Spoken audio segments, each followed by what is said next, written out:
Hello friends, एक बार फिर से स्वागत है आप सब लोगों का मेरे यूट्यूब चैनल में। आज हम लोग पढ़ने वाले हैं 7th क्लास सिविक्स का चैप्टर नंबर 1 और इसका नाम है ऑन इक्विलिटी। इस चैप्टर में हमें बताया गया है किस तरह से हम सबको समानता का अधिकार मिला है। तो चलो करते हैं इस वीडियो की शुरुआत। सबसे पहले आप देख सकते हैं यहाँ पे कुछ व्यक्ति आपको दिखाई दे रहे हैं। मंजीत कौर जो कि एक टीचर है, तेजा सिंह जो कि एक व्यापारी है, गिरीश राव एक स्टूडेंट है, कांता देवी वो घर में काम करने वाली महिला है, सुजाता कुमारी वो भी घर में काम करने वाली महिलाएं हैं। ये अलग अलग प्रकार के व्यक्ति यहाँ पे दिखाए गए हैं। यहाँ हमें क्या बताना चाह रहे हैं, चलिए देखते हैं अगली स्लाइड में। इलेक्शन का दिन है और कांता और उसकी दोस्त जो है वो वोट डालने के लिए लाइन में इंतजार कर रही है। यहाँ पे कांता जो अपनी दोस्त सुजाता से कह रही है कि कितनी अच्छी बात है कि हम सब लोगों को वोट डालने का अधिकार है और हमारे जो जैन साहिब हैं वो भी हमारे साथ में लाइन में हमारे पीछे खड़े हैं। तो जैन साहब कहते हैं बिल्कुल सही बात है। फिर आवाज आती है कांता को वोट देने के लिए। तो कांता की दोस्त सुजाता कहती है कि चलो कांता तुम आगे बढ़ो, अब वोट देने का तुम्हारा मौका है। कांता आगे जाती है और वो कहती है कि मैं उस व्यक्ति को वोट दूंगी जिसने हमें वादा किया है कि जो हमारे इलाके में पानी की पाइप लेके आएगा। आगे हम देख रहे हैं कि आगे बहुत सारे लोग अलग अलग प्रकार के इंसान खड़े हैं, जिनमें पहली महिला है वो कंसल्टेंट है, दूसरा व्यक्ति है वो गवर्नमेंट ऑफिसर है, तीसरा जो पर्सन है वो मीडिया पर्सन है, अगला जो व्यक्ति है वो अनएम्प्लॉयड यानी बेरोजगार है और अगला व्यक्ति जो है वो इंडस्ट्रियलिस्ट।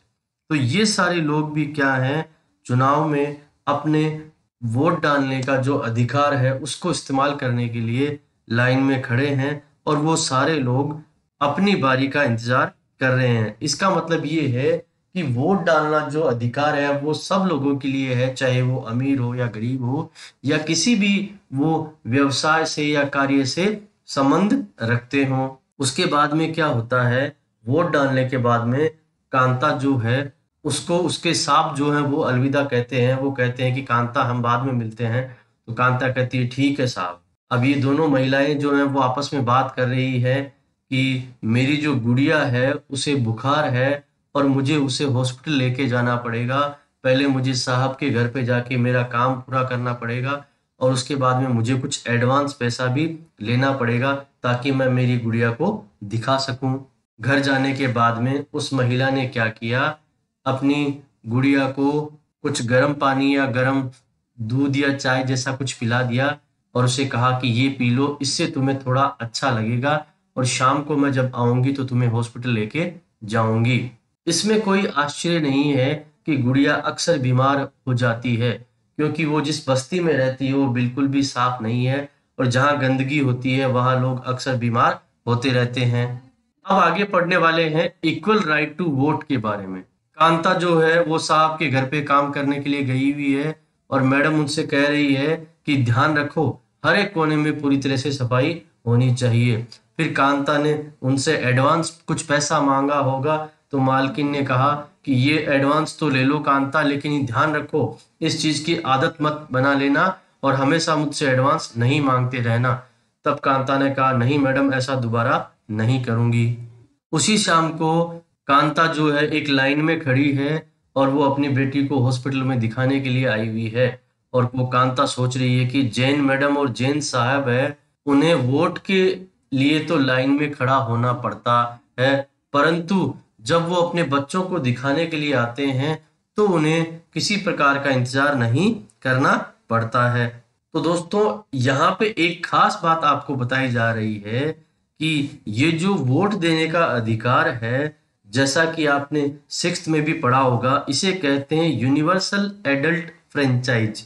इसका मतलब है कि जो भी व्यक्ति एडल्ट हो चुका है, युवा हो चुका है, उसे वोट देने का पूरा पूरा अधिकार है और इसके अधिकार को कोई भी रोक नहीं सकता, चाहे वो अमीर हो या गरीब हो, चाहे वो किसी भी व्यवसाय से जुड़ा हुआ हो, इससे कोई भी फर्क नहीं पड़ता। जैसा कि आपने देखा कांता और सुजाता घरों में काम करने वाली महिलाओं ने भी अपना वोट दिया और उनके साहब जो थे, जैन साहब और अन्य लोगों ने भी जो अलग अलग तरह का काम करते हैं, उन्होंने भी अपने वोट देने के अधिकार का इस्तेमाल किया था। अब हम जानेंगे अदर काइंड्स ऑफ इक्वलिटी, और दूसरी किस प्रकार की जो समानता है वो होनी चाहिए। कांता के जैसे बहुत सारे लोग हैं जो हमारे जैसे कई देशों में रहते हैं, उन्हें वोट देने का अधिकार तो मिल गया है, लेकिन अभी भी जीवन में उन्हें बराबरी का अधिकार नहीं मिला है। ये लोग बहुत गरीब हैं और अपने अधिकारों को पूरी तरह से इस्तेमाल नहीं कर पाते हैं। एक जो सबसे ज्यादा असमानता का मुद्दा हमें देखने को मिलता है वो है कास्ट सिस्टम या जाति प्रथा। अगर आप किसी गांव में रहते हैं तो आपकी पहचान आपकी जाति से होती है। हो सकता है आप पढ़े लिखे हो या अनपढ़ हो, उससे इस चीज पे कोई फर्क नहीं पड़ता। शहर में रहने वाले लोग जरूर इन चीजों में इतना ज्यादा ध्यान नहीं देते, लेकिन आपके सामने जो मैट्रिमोनियल्स आपको दिखाए जा रहे हैं, ये इंग्लिश न्यूज़पेपर में छापे गए हैं। इनमें आप आसानी से देख सकते हैं कि शहर में रहने वाले जो पढ़े लिखे शिक्षित लोग हैं वो भी किस प्रकार से जाति प्रथा को बढ़ावा दे रहे हैं। अब हम पढ़ेंगे एक दलित बच्चे के बारे में जो स्कूल में जाता था। आपने 6th क्लास में पढ़ा होगा दलित का मतलब क्या होता है। दलित का मतलब होता है जो नीची जाति के लोग होते हैं, उन्हें दलित कहा जाता था। दलित का मतलब वास्तव में होता है टूटा हुआ, और इस शब्द को काम में लेके ऊंची जाति के जो लोग हैं वो नीची जाति के लोगों के साथ में भेदभाव करते हैं। ओम प्रकाश वाल्मीकि एक बहुत ही प्रसिद्ध दलित राइटर हैं। उन्होंने अपनी ऑटोबायोग्राफी लिखी थी जूठन।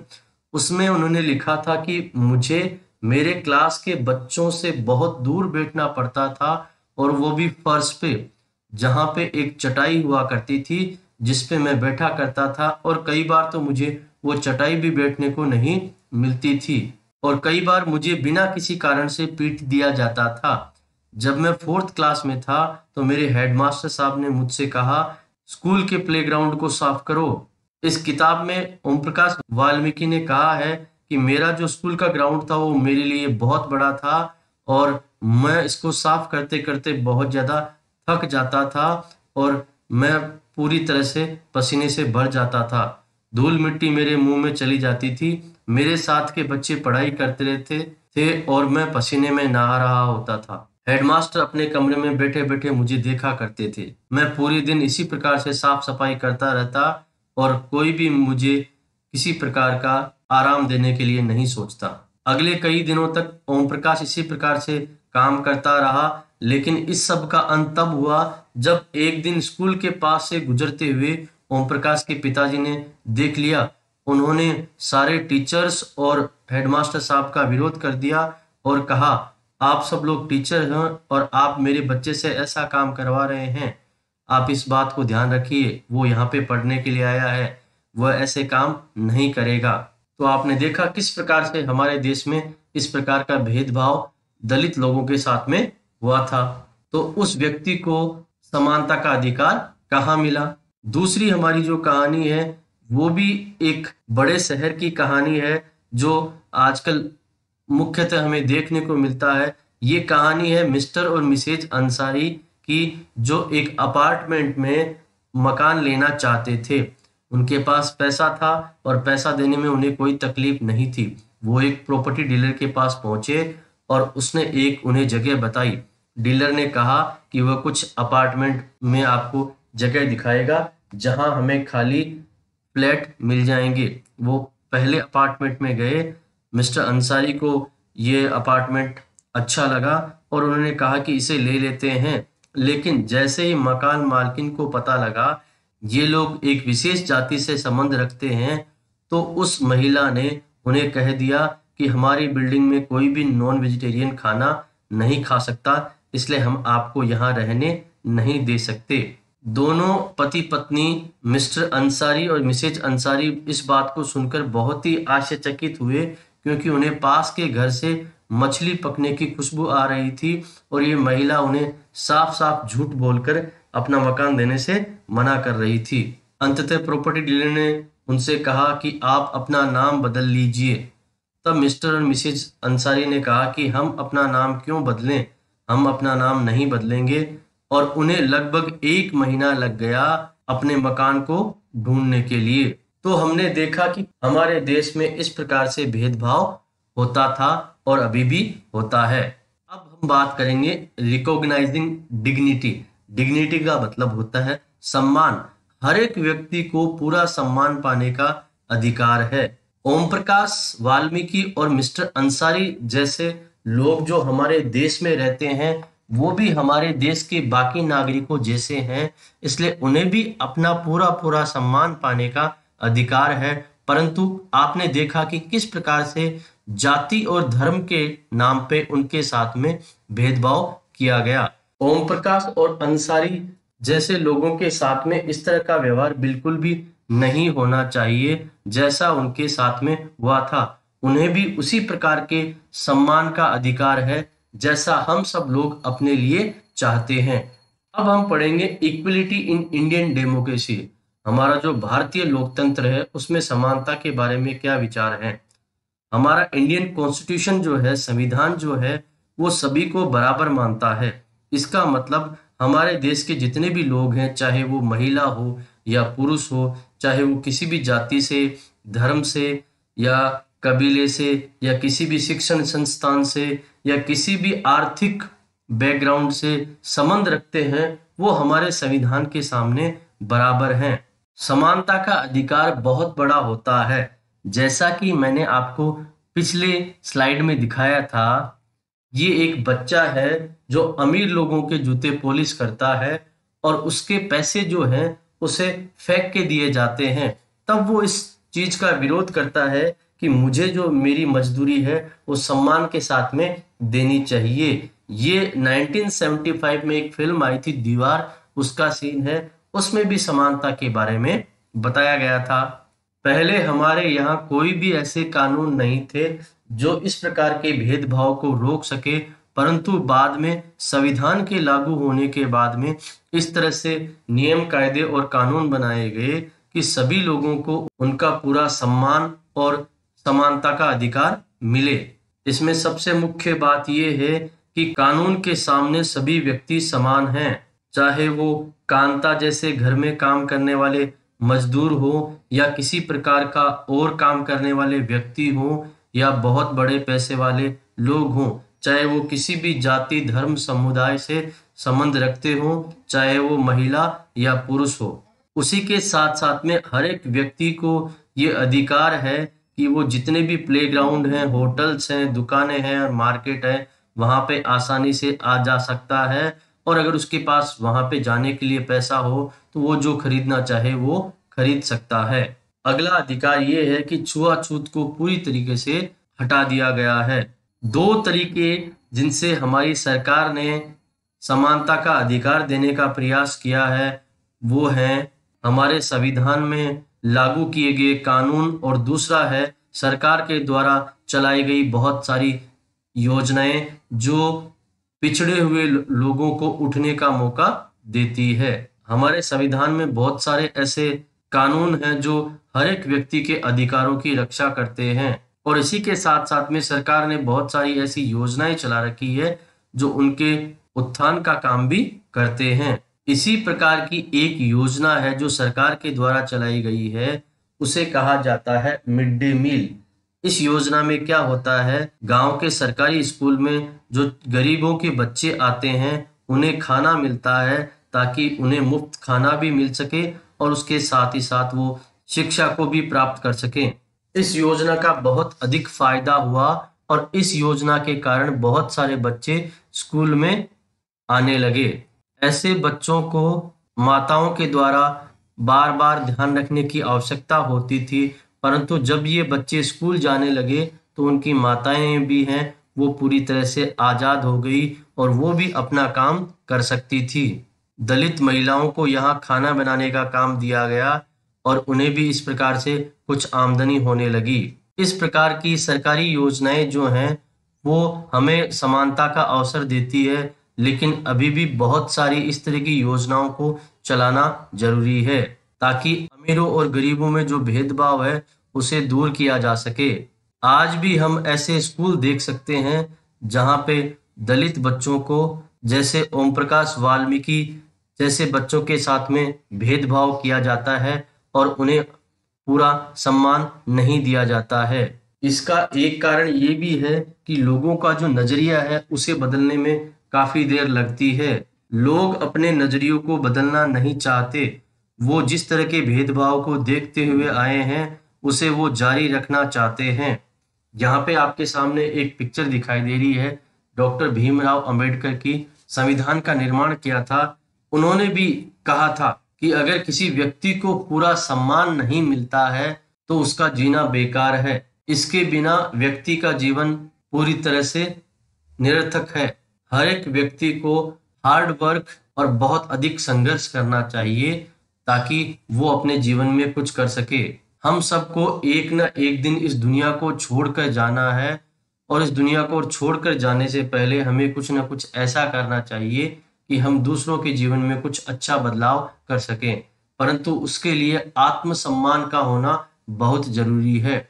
अगर किसी व्यक्ति का आत्मसम्मान उससे छीन लिया जाता है तो वो व्यक्ति कुछ भी नहीं कर पाएगा। इसका मतलब यही है कि हमारे देश के प्रत्येक व्यक्ति को पूरा पूरा सम्मान मिलना चाहिए। अब हम पढ़ेंगे issues of equality in other democracies. ऐसा नहीं है कि हमारे देश में ही ऐसी समस्या है। ऐसी जो समस्याएं हैं वो दुनिया के और जो लोकतंत्र है उनमें भी देखने को मिलती है। हमारे देश की ही तरह दुनिया के अलग अलग देशों में रहने वाले लोगों को अलग अलग प्रकार की असमानताओं का सामना करना पड़ता है और जब उन्हें अत्यधिक असमानताओं का सामना करना पड़ता है तो लोग जो हैं वो विद्रोह करने के लिए तैयार हो जाते हैं।